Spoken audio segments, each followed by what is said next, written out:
What's up? Here's one for you. I've a professional background in sales, okay? So multiple roles in multiple industries. So the industries include but aren't limited to retail, food service, telecoms, taxation, construction, digital media, and leisure off the top of my head. And within those industries, I've had various different roles. So telesales, account management, field sales, business development, consultancy, and then running my own business, doing the sales for my own business, which is, I suppose, a bit of all those. Slightly different because I'm the owner and I don't have to seek approval or double check anything or anything of the sort. So it's kind of all encompassing when it's your own business. But why am I fucking reciting my CV to you? I was chatting to a friend of mine there today and we covered a couple of topics. And I kept I kept I kept noticing that I was aware of certain things that she wasn't aware of. And it wasn't until she left that I realized the only reason I know those things is because of my kind of professional background, my time spent in sales. And just to give you an idea of how that came about and what the hell I'm talking about, she brought her daughter to a chiropractor. And as I said, I think on the last episode, chiropractors are someone that I need to do a solo podcast on. Because as far as I'm aware, as far as I know, it's a completely spurious endeavor. So it's put it this way: you don't need a medical degree to be a doctor. To be a doctor, of course, you need a medical degree to be a doctor. Being a doctor, being a general practitioner or a GP, is an actual thing. My understanding of chiropractors is that they're not. The whole chiropractor thing isn't recognized at all. You're not a doctor, even though chiropractors refer to themselves as doctors. My understanding of it is they have no business doing so. Anyway, as I said, I'll do an entire podcast on chiropractors, homeopaths, and people with cures and all that jazz at a later date. But anyway, this person said that they had brought their daughter to this chiropractor and had great results. Granted, I'm sure there are stories of people who've brought their kids to witch doctors and had great results too. But that aside, getting back to the more sales end of things, she mentioned that when she brought her daughter to him originally, he said that, he identified the problem basically and said, look, it's going to take 12 sessions to help your kid, and it's 20 quid or 50 quid a session, whatever it is. And my friend said, look, whatever it takes, go for it. Typically speaking, when people go to these people, they're kind of at the end of their tether. But again, I'm going down that route and I don't want to. I'll park that for another episode. But essentially what happened was, he said it'd be 12 sessions at X amount of pop. And lo and behold, 3 sessions in, he went, do you know what? You don't need to come back. And she mentioned this to me as if to say, or to imply that if he was, a con man basically, that he would have continued with the 12 sessions to get the money out of her. Like he passed up business basically. And her take on that, she saw that as a sign of how reputable basically that he was. But in sales land, that's a tactic, and there's a fucking term for it. It's called under-promising and over-delivering. So, to give another example of it, you ring up a plumber. You say, look man, I've got a leak, or something's wrong, or whatever. He comes out and he has a look and he hems and haws and he goes, oh God, oh right, yeah. That's going to be 2 days work at 200 quid a day. So it's going to cost you 400 quid. You go, fucking what? But there's water coming out of your fucking ceilings, and you just go, right, well look, if that's what it's going to cost, that's what it's going to cost. He does the job in a day and says, look, I bent over backwards, I pulled out all the stops, it's only a day's work, so it's only €200. You go, happy fucking days, best plumber ever, there's 250 quid. Fucking thank you so fucking much. You're just the best plumber ever. I can't wait to refer you to all my friends because you're a real decent lad. You could have taken your time and squeezed 2 days out of it, but you didn't. You're a fucking legend. If he had told you it's going to take, yeah, if he had said, say, he looked at the problem and went, yeah, quick enough fix, yeah, get that done. You know, there's not a lot of work on it, but you know, I'd probably stretch it out to the day, charge you 200 quid for the day. You would have looked at him and said, are you fucking for real? 200 quid for a fucking a relatively easy job by your own admission. Yeah, well, you know, I'm a plumber and, you know, you need to fix it, so that's what it's going to cost you. Would you recommend that cunt? Would you give him a 50 quid tip? No, you give him the 200 quid and you'd be disgusted it costs you 200 quid to fix it. And you'd badmouth your man for the rest of his life. And there's something to that. The language can be so fucking tricky and communication can be so tricky. And like sales is all about communication essentially. The science of persuasion basically. Another thing that's just come to mind is there's don't think I've mentioned this before, hopefully I haven't, but anyway, there's two, what's the story? There's two monks and they're both chain smokers. They're off living in some fucking monastery together. And, you know, smoking fucking 150 fags a day each. Love their fucking smoking. But it's killing them not being able to smoke in mass. Absolutely killing them.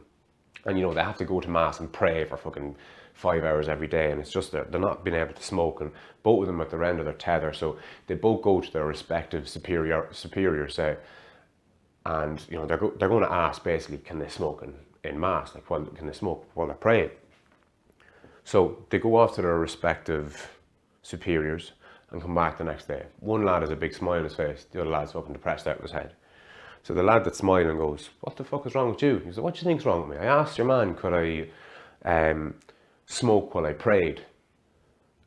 And he gave me, you know, 100,000 fucking Our Fathers and 500,000 Hail Marys for punishment, basically. The fucking cheek that I would ask such a thing. So, you know, he's not allowed. What are you so fucking happy about? Oh, your man's letting me smoke. Fuck off. How did you fucking pull that one? And the way the other guy phrased it was, he asked his superior, would it be okay if he prayed while he smoked? And his superior said, oh, fucking fair play to you. Of course you can. You know, prayer can be done when you're riding a bicycle. And I know it's a kind of a cheesy example, but it just goes to show how you phrase something can have a different outcome. And sales is a lot like that. So that's under-promising and over-delivering.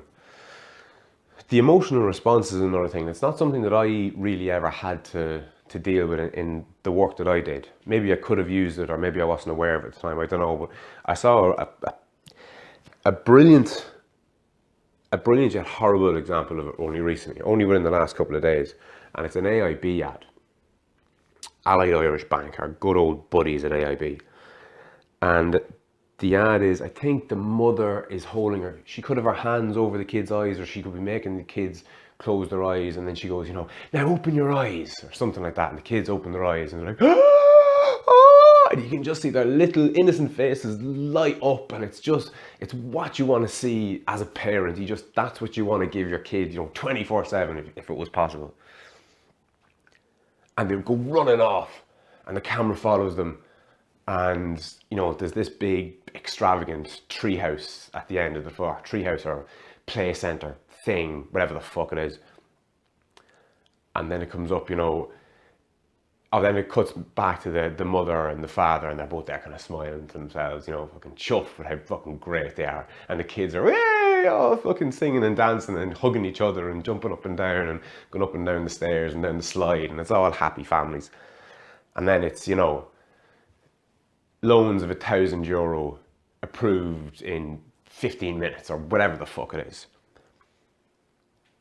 No mention of the interest rate. No mention of, you know, requirements or late payment fees, or, you know, no financials included in the ad whatsoever. And the message isn't, we are an institution that lends money, you pay us back in monthly installments, and we make a profit. So no mention that the €1,000 loan that you get is going to cost you 1,200 or 1,500 or whatever it is over the course of 6 months or a year or whatever. You know, no terms and conditions, no nothing. The message in the ad, the essence of the ad is, love your kids, yeah? Want to see them happy? Well, we can make your kids happy for you. You're busy at work, you're busy, you know, doing this, you're busy doing that, you're trying to pay the bills, you probably don't have the money to spoil them like you might want to, but we'll facilitate that. We'll facilitate you putting big happy smiles on your children. And that's evoking an emotional response. That's the kind of the sales terminology behind it. And there's a word for the type of people who do that, and that word is cunt. So the people who do that are cunts. I said yesterday that I was going to try and tone down the swearing, but I also said that sometimes there's an appropriate word, and sometimes that word is a swear word. And speaking of evoking an emotional response, people who do that, there's typically no substance to what it is that they're trying to get across. So the odds of that, you know, 1,000 quid approved in an hour ad, the odds of that being a good deal are practically non-existent. Now, I haven't rang AIB, I haven't gone onto their website, I haven't done anything like that. I haven't checked this out in the least, because you need not. If it was the best loan in the country, they would have said, come to AIB, we've the best loans in the country. But they don't have the best loans in the country, they have the better fucking advertising company working for them in the country. Cunts. Taking advantage of people with children, essentially. Can't afford something? Just get a loan for it. No fucking bother. Whoop-de-woo. No mention of, you know, what happens when you can't pay your mortgage. No mention of late payment fees that crucify people. No. But anyway, another example of that is the No campaign for this repeal the 8th crack. And I'm yet to hear an actual argument from the No side that can't be, or sorry, not that can't be, but that isn't essentially, I don't like it, or I think it's wrong, or it'll make God crazy, or it'll be the end of the world. And they're all, you know, there's no logic, there's no rationale. Not that I've heard, I'm not saying that doesn't exist, but if it does, I haven't heard it. So I'm off the lead at gmail.com. I'm getting a little bit worried that I haven't met anybody who can articulate in any way a half-decent argument in relation to why the 8th Amendment shouldn't be repealed. I haven't heard it. Does it exist? You'd have to think that there's some fucking argument other than it's against my religion or I just think it's evil. But if it's out there, I haven't heard it. So please, I'm off the lead at gmail.com. You don't have to come on. You don't have to get into a back and forth. Just give me something. But the reason that came to mind was I was driving through Navan only yesterday, and I suppose over the last couple of weeks, and vote no or babies will die, I think was one of them. Vote no to abortion on demand. At 6 weeks, I can move. Vote no. And they all evoke an emotional response. And of course, they all have the CGI picture of the baby in the womb. And by the way, those coloured images where you can see, you know, the fingers and the toes and the fucking all the rest of it or whatever, they're CGI. They've been made on a computer, okay? I've seen several ultrasounds and they don't look anything like that. You can't get an ultrasound in colour for a start. So if you're looking at a picture of like a fetus or something, it's a fake image. Now, I'm not saying it doesn't represent what they're saying it represents accurately. It could be a fantastic image. Like a lot of the pictures that you will see of distant stars and indeed our own star, the sun, and loads of like atoms and things that you can't physically take photographs of, a lot of them are remarkably accurate. I'm not doubting the accuracy of these images, but I think a lot of people are kind of conned by them. Not conned by them, but they think they're photographs. They're not, okay? An ultrasound in color is a fake image. So, sorry, that was just a little rabbit hole I ended up going down. But anyway, I haven't heard an actual argument. I've only heard the emotional response argument. So if it's out there, let me know it. Getting back to sales. Samples is another one. You walk through a supermarket and they're essentially giving away free fucking sausages or bits of wraps or whatever the hell they give away free these days. Little tasters of drinks or ice creams or whatever. The sales jargon behind that is called the law of reciprocity. And you'll have felt that if anyone's ever done you a favour. If anybody's ever gone out of their way to do something for you, or if you've asked somebody and they've obliged, you kind of instinctively have that, oh fuck, I better, give him 50 quid or, do something for him. We all kind of get that instinctively. And it's called, there's a name on it, it's called the law of reciprocity. And it's not because businesses just love giving away free samples for no good reason. It's because they know they'll get it back. And if you're listening to this and nodding, then you just get it. But if you're listening to this and going, that's bullshit, I gobble up all those samples all the time and I never buy any of their shit. Fair enough. But do you think that the businesses who have been doing it for years are making a loss on that? They're not. They appreciate that the likes of you makes up whatever percentage of the population, but a small percentage. So it's obviously worth doing it. So it's just another little kind of sales trick. Hooks are another one. That's the kind of sales jargon, the hook. What grabs your attention? And I was suckered by one of these really embarrassingly. God, the fucking thoughts of it. And the only reason that I can repeat it now is because it was, what was I? I don't know. What was I? 17, 18? So, Jesus, 15 odd years ago, more.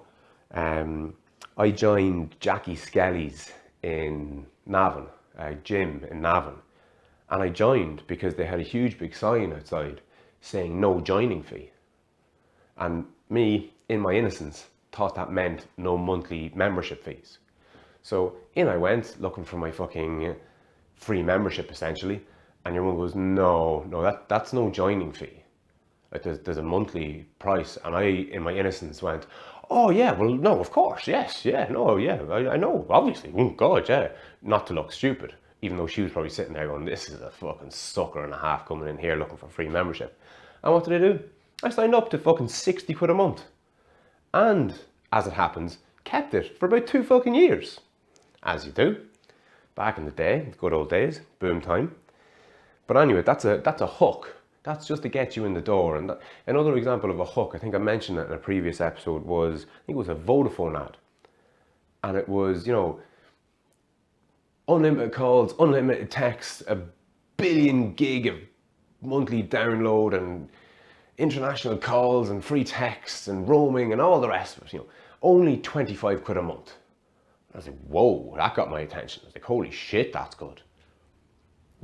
For the first 3 months. And after that, it's €2,500 a week for the rest of your life. With €100 million fucking fine if you cut your lifetime contract. And again, these are hooks.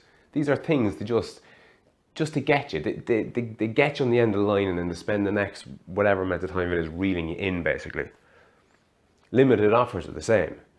Buy one, get one free. Ooh, you'd be losing money, sure, if you didn't take up that offer. You didn't need one in the first place, you lunatic. All of a sudden, because you buy one and get one free, you need 2 of them? But I suppose the overarching point of why I'm mentioning all this stuff is I'm, I suppose, far more aware of these tricks of the trade than most, given my background. And I think that's what I'm going to try and do more of in future when I get guests on. To use my own terminology, I've been in the sales loop. So when I get people in from different loops, I've been having conversations with them and it's been a great window into just a different world, I suppose. You know, the psychedelics world, the athlete world, the tech world, the autism world, the airline world, the music world, all these different worlds that some of us are in and some of us are not. And I think that's what's interesting. If you're an endurance cyclist, you're probably not going to like Graham Atkin's one that much. And if you're a consciousness cosmonaut, you're probably not going to enjoy Ivor's one that much. And if you're a mythology expert, you're probably not going to enjoy Anthony Murphy's one that much. But if you barely know what a psychedelic is, you're going to love Ivor's one. And if you've heard of Irish mythology but you don't really know anything about it, you're going to love Anthony Murphy's one. So going forward, I think I'm going to try and, well, I'll ask the question at least, because I think this kind of came up with,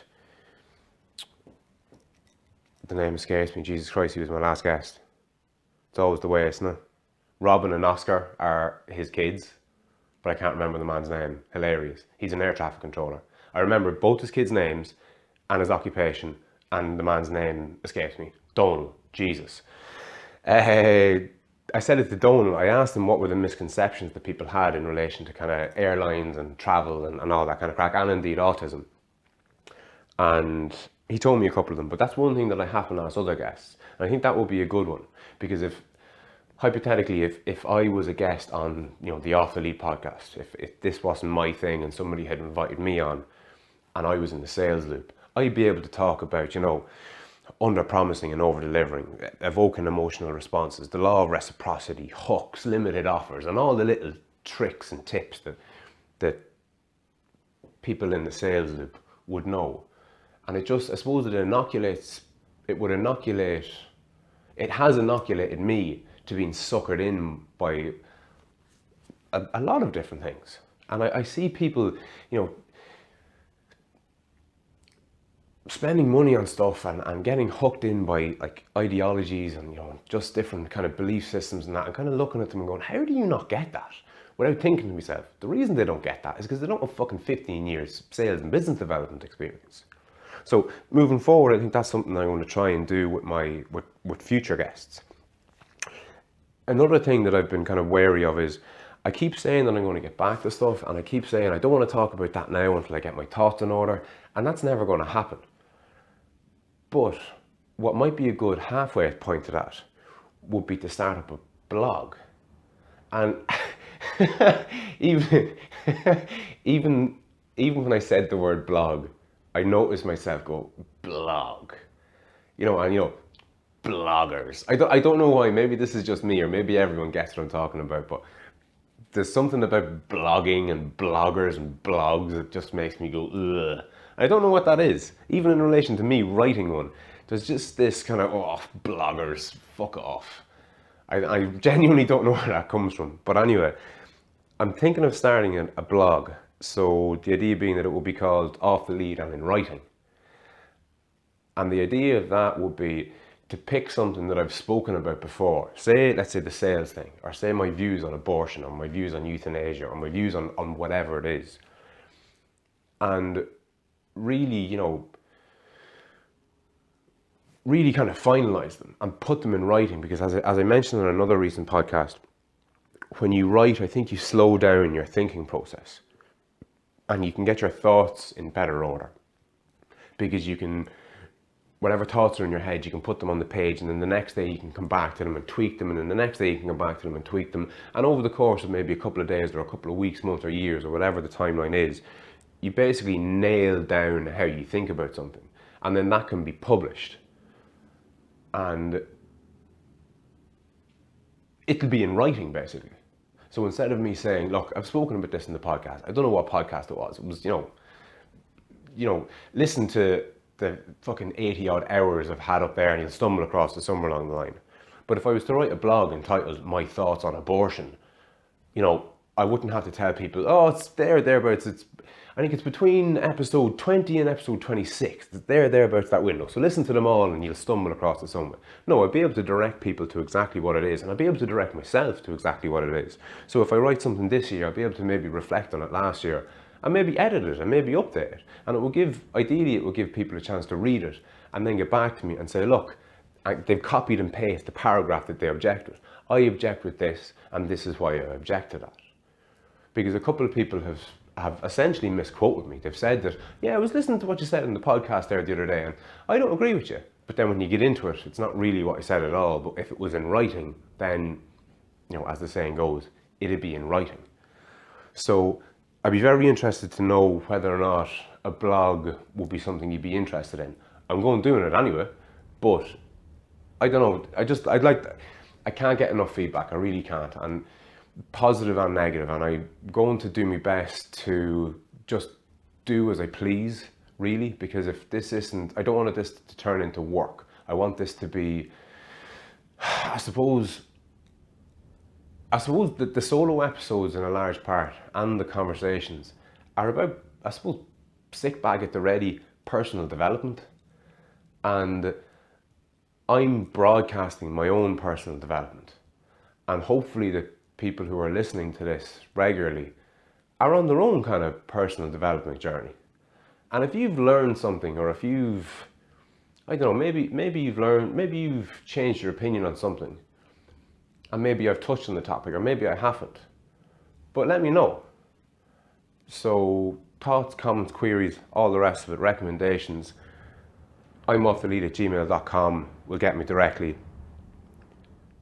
If you want to support me, you can support me by telling your friends about it, by writing reviews, by subscribing to it, by liking, by sharing. All and any of that helps. You want to go one step further and financially support me? www.patreon.com/I'mOffTheLead. If you've ever set up an email account or a Facebook or a Twitter, it's the same. You can give me €1 a month or more, or you can make one-off donations. All of that goes a long, long way. And thanks again to everyone who has. And I'll chat to you soon.